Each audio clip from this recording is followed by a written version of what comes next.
पैसा, ये तो हम सब यूज करते हैं हर दिन। चाहे राशन लाना हो, बिल्स पे करने हो या वेकेशन का सपना देखना हो, अपनी मनी को मैनेज करना बहुत जरूरी है एक खुश और स्ट्रेस फ्री लाइफ के लिए। फाइनेंशियल स्किल्स सिर्फ अमीर लोगों या फाइनेंशियली सैवी लोगों के लिए नहीं है, ये एसेंशियल लाइफ स्किल्स हैं जो हर किसी को एम्पावर करते हैं अपने गोल्स अचीव करने के लिए और एक सिक्योर फ्यूचर बनाने के लिए। सोचो कि आप रात में चैन की नींद सो पाते हो, ये जानते हुए कि आपके फाइनेंसेस कंट्रोल में है। खुद को अपने ड्रीम्स अचीव करते हुए इमेजिन करो, घर खरीदना, बिजनेस शुरू करना, आराम से रिटायर होना, क्योंकि आपके पास एक सॉलिड फाइनेंशियल फाउंडेशन है। यही फाइनेंशियल लिटरेसी की पावर है। आज की भागदौड़ भरी दुनिया में फाइनेंशियल जार्गन और कॉम्प्लेक्स इन्वेस्टमेंट स्ट्रेटजी से ओवरवेल्म्ड फील करना आसान है, लेकिन चिंता मत करो, ये गाइड एसेंशियल फाइनेंशियल स्किल्स को इजी टू अंडरस्टैंड कॉन्सेप्ट्स और एक्शनेबल स्टेप्स में ब्रेक डाउन करेगा। बजट बनाने से लेकर वाइजली इन्वेस्ट करने तक हम आपको वो नॉलेज और कॉन्फिडेंस देंगे जिससे आप अपनी फाइनेंशियल वेलबीइंग को कंट्रोल कर सकें और एक ब्राइटर फ्यूचर के लिए रास्ता बना सकें। याद रखें, फाइनेंशियल फ्रीडम कोई डेस्टिनेशन नहीं है, ये एक जर्नी है और ये सब शुरू होता है पहला कदम उठाने से। बजट सिंपली आपके पैसे के लिए एक प्लान है। ये आपको अपनी इनकम और एक्सपेंसेस ट्रैक करने में हेल्प करता है, इंश्योरिंग करता है कि आप अपनी इनकम से ज्यादा स्पेंड ना करें। इसे एक रोड मैप की तरह समझो जो आपको आपके फाइनेंशियल गोल्स की तरफ गाइड करता है। अपनी इनकम के सारे सोर्सेज को लिस्ट करके शुरू करें, फिर एक महीने के लिए अपने एक्सपेंसेस को ट्रैक करें, उन्हें नीड्स और वांट्स में कैटेगराइज करते हुए। नीड्स वो जरूरी चीजें हैं जैसे किराया, राशन और बिजली पानी। वांट्स वो चीजें हैं जो आपकी लाइफ को एनहांस करती हैं लेकिन जरूरी नहीं है, जैसे बाहर खाना या एंटरटेनमेंट। एक बार जब आपको अपने कैश फ्लो की क्लियर पिक्चर मिल जाए तो आप अपनी इनकम को अलग अलग कैटेगरीज में एलोकेट करना शुरू कर सकते हैं। 50/30/20 रूल एक बहुत अच्छा स्टार्टिंग पॉइंट है। अपनी इनकम का 50% नीड्स के लिए एलोकेट करें, 30% वांट्स के लिए और 20% सेविंग्स और डेट रिपेमेंट के लिए। याद रखें, बजटिंग डिप्रिवेशन के बारे में नहीं है, ये आपके पैसे के साथ कॉन्शियस चॉइसेस बनाने के बारे में है। अपनी स्पेंडिंग को ट्रैक करके और अपने बजट पर स्टिक करके आप हैरान हो जाएंगे कि आपके पास अपने फाइनेंसेस पर कितना ज्यादा कंट्रोल है। सेविंग फाइनेंशियल स्टेबिलिटी का कॉर्नरस्टोन है। ये इमरजेंसीज के लिए एक सेफ्टी नेट प्रोवाइड करता है, आपको आपके फाइनेंशियल गोल्स अचीव करने में हेल्प करता है और आपके फ्यूचर को सिक्योर करता है। एक इमरजेंसी फंड सेटअप करके शुरू करें जो 3 to 6 मंथ्स के लिविंग एक्सपेंसेस को कवर कर सके। ये फंड अनएक्सपेक्टेड इवेंट्स जैसे जॉब लॉस या मेडिकल इमरजेंसीज के टाइम पर एक बफर की तरह एक्ट करेगा। एक बार आपका इमरजेंसी फंड एस्टैब्लिश हो जाए तो अपने शॉर्ट टर्म और लॉन्ग टर्म गोल्स के लिए सेव करना शुरू करें। ये कुछ भी हो सकता है, जैसे कार खरीदना या घर के लिए डाउन पेमेंट से लेकर रिटायरमेंट प्लानिंग तक। अपने चेकिंग अकाउंट से अपने सेविंग्स अकाउंट में रेगुलर ट्रांसफर सेटअप करके अपनी सेविंग्स को ऑटोमेट करें। High yield savings account open करने का कंसिडर करें ताकि आप अपने रिटर्न्स को मैक्सिमाइज कर सकें। छोटी कंसिस्टेंट सेविंग्स टाइम के साथ एड अप होती जाती है, इसलिए भले ही आप हर महीने थोड़ी अमाउंट ही सेव कर पाएं, कंपाउंडिंग की पावर लॉन्ग रन में अपना मैजिक दिखाएगी। याद रखें, सेविंग खुद को डिप्राइव करने के बारे में नहीं है, ये आपके फ्यूचर फाइनेंशियल वेलबीइंग को प्रायोरिटाइज करने के बारे में है। सेविंग को एक हैबिट बनाकर आप एक सिक्योर और प्रॉस्परस फ्यूचर बिल्ड करने की राह पर होंगे। इन्वेस्टिंग वो प्रोसेस है जिसमें आप अपने पैसों को टाइम के साथ ग्रो करने के लिए काम पर लगाते हैं। ये लॉन्ग टर्म फाइनेंशियल गोल्स जैसे रिटायरमेंट या घर खरीदना अचीव करने के लिए एसेंशियल है। इन्वेस्ट करना शुरू करने से पहले यह समझना बहुत जरूरी है कि आपका रिस्क टॉलरेंस और इन्वेस्टमेंट होराइजन क्या है। रिस्क टॉलरेंस का मतलब है मार्केट फ्लक्चुएशंस को हैंडल करने की आपकी एबिलिटी, जबकि इन्वेस्टमेंट होराइजन का मतलब है वो टाइम पीरियड जिसके लिए आप अपने पैसों को इन्वेस्ट करने का प्लान कर रहे हैं। इन्वेस्ट करने के लिए कई सारे ऑप्शंस अवेलेबल हैं, जैसे स्टॉक्स, बॉन्ड्स, म्यूचुअल फंड्स और रियल एस्टेट। स्टॉक्स किसी कंपनी में ओनरशिप रिप्रेजेंट करते हैं, जबकि बॉन्ड्स वो लोन्स होते हैं जो आप गवर्नमेंट्स या कॉर्पोरेशंस को देते हैं। म्यूचुअल फंड्स कई इन्वेस्टर्स से पैसा पूल करके एसेट्स के एक डाइवर्सिफाइड पोर्टफोलियो में इन्वेस्ट करते हैं। रियल एस्टेट में अप्रिशिएशन या रेंटल इनकम के लिए प्रॉपर्टीज बाय और होल्ड करना शामिल है। रिस्क को मिनिमाइज करने के लिए अपने इन्वेस्टमेंट्स को डिफरेंट एसेट क्लासेस में डाइवर्सिफाई करना इंपॉर्टेंट है।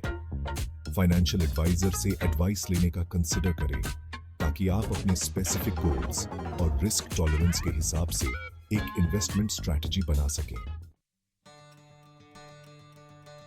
डेट फाइनेंशियल फ्रीडम के लिए एक बहुत बड़ा ऑब्स्टिकल हो सकता है। डिफरेंट टाइप्स के डेट को समझना और उसे इफेक्टिवली मैनेज करने के लिए एक प्लान डेवलप करना बहुत जरूरी है। डेट दो तरह के होते हैं, गुड डेट और बैड डेट। गुड डेट जैसे मॉर्गेज या स्टूडेंट लोन आपको वेल्थ बिल्ड करने या आपकी अर्निंग पोटेंशियल को एनहांस करने में हेल्प कर सकता है। वहीं दूसरी तरफ बैड डेट जैसे क्रेडिट कार्ड डेट या पेडे लोन्स आमतौर पर हाई इंटरेस्ट रेट्स के साथ आता है और कोई रियल बेनिफिट ऑफर नहीं करता है। डेट मैनेजमेंट का पहला स्टेप है एक बजट बनाना और अपनी स्पेंडिंग को ट्रैक करना। उन एरियाज को आइडेंटिफाई करें जहां आप एक्सपेंसेस कम कर सकते हैं और उस पैसे को डेट रिपेमेंट की तरफ रिडायरेक्ट कर सकते हैं। हाई इंटरेस्ट डेट जैसे क्रेडिट कार्ड डेट को सबसे पहले पे करने को प्रायोरिटाइज करें क्योंकि ये बहुत जल्दी स्नोबॉल कर सकता है और ओवरवेलमिंग हो सकता है। डेट कंसोलिडेशन या बैलेंस ट्रांसफर ऑप्शंस का कंसिडर करें ताकि आप अपने इंटरेस्ट रेट्स को कम कर सकें और अपने पेमेंट्स को सिंप्लीफाई कर सकें। याद रखें, डेट फ्री होने में टाइम और डिसिप्लिन लगता है। अपने डेट रिपेमेंट प्लान के प्रति कमिटेड रहें और रास्ते में अपनी प्रोग्रेस को सेलिब्रेट करें। फाइनेंशियल प्लानिंग वो प्रोसेस है जिसमें आप फाइनेंशियल गोल सेट करते हैं और उन्हें अचीव करने के लिए एक रोड मैप डेवलप करते हैं। ये आज इन्फॉर्म्ड डिसीजंस लेने के बारे में है ताकि आप अपने फाइनेंशियल फ्यूचर को सिक्योर कर सकें। अपने शॉर्ट टर्म और लॉन्ग टर्म फाइनेंशियल गोल्स को डिफाइन करके शुरू करें। इसमें घर खरीदना, रिटायरमेंट के लिए सेव करना या आपके बच्चों की एजुकेशन के लिए फंड करना शामिल हो सकता है। एक बार जब आप अपने गोल्स को क्लियरली समझ जाते हैं तो आप उन्हें अचीव करने के लिए एक प्लान डेवलप करना शुरू कर सकते हैं।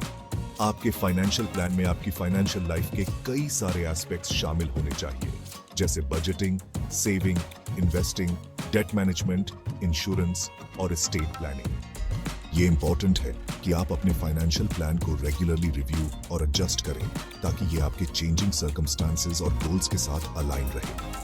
एक सर्टिफाइड फाइनेंशियल प्लानर से गाइडेंस लेने का कंसिडर करें जो आपको पर्सनलाइज्ड एडवाइस दे सके और फाइनेंशियल प्लानिंग की कॉम्प्लेक्सिटीज को नेविगेट करने में आपकी हेल्प कर सके।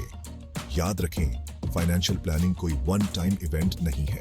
ये एक ऑनगोइंग प्रोसेस है जिसके लिए जिंदगी भर अटेंशन और एडेप्टेशन की जरूरत होती है। टैक्सेस किसी भी फाइनेंशियल प्लान का एक इंटीग्रल पार्ट होते हैं। टैक्सेशन की बेसिक्स को समझने से आपको अपनी टैक्स लायबिलिटी को मिनिमाइज करने और इन्फॉर्म्ड फाइनेंशियल डिसीजंस लेने में मदद मिल सकती है।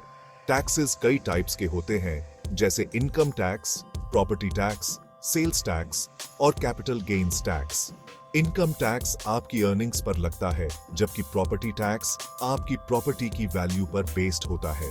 सेल्स टैक्स गुड्स और सर्विसेज की प्राइस में ऐड होता है जबकि कैपिटल गेन्स टैक्स एसेट्स जैसे स्टॉक्स या रियल एस्टेट को सेल करने पर होने वाले प्रॉफिट्स पर अप्लाई होता है।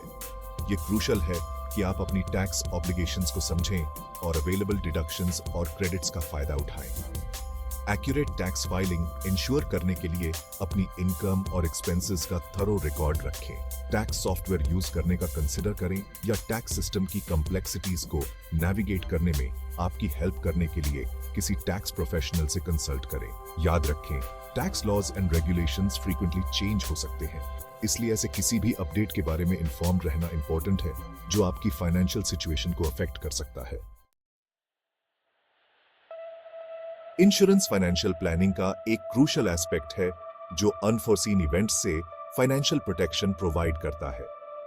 ये रिस्क को खुद से एक इंश्योरेंस कंपनी को ट्रांसफर करने के बारे में है, एक प्रीमियम के बदले में। इंश्योरेंस कई टाइप्स के होते हैं जैसे health insurance, auto insurance, home insurance और life insurance. Health insurance illness या इंजरी की स्थिति में मेडिकल एक्सपेंसेस कवर करता है ऑटो इंश्योरेंस आपको एक्सीडेंट की स्थिति में फाइनेंशियली प्रोटेक्ट करता है। होम इंश्योरेंस आपके घर और बिलोंगिंग्स को होने वाले डैमेजेस को कवर करता है। लाइफ इंश्योरेंस आपके गुजर जाने की स्थिति में आपके बेनिफिशियरीज को एक डेथ बेनिफिट प्रोवाइड करता है। आपको कितनी अमाउंट और किस टाइप की इंश्योरेंस की जरूरत है, ये आपके इंडिविजुअल सर्कमस्टेंसेस पर डिपेंड करेगा, जैसे आपकी एज, हेल्थ, एसेट्स और लाइफस्टाइल। ये इंपॉर्टेंट है कि आप डिफरेंट इंश्योरेंस प्रोवाइडर्स से क्वोट्स शॉप अराउंड और कंपेयर करें, ताकि आप इंश्योर कर सकें कि आपको best coverage most competitive price पर मिल रही है। एडिक्वेट इंश्योरेंस कवरेज होने से पीस ऑफ माइंड मिलता है, ये जानकर कि अनएक्सपेक्टेड होने पर आप और आपके लव्ड वंस फाइनेंशियली प्रोटेक्टेड हैं। एसेंशियल फाइनेंशियल स्किल्स मास्टर करना कोई ऑप्शन नहीं है, ये एक सिक्योर और फुलफिलिंग लाइफ के लिए एक नेसेसिटी है।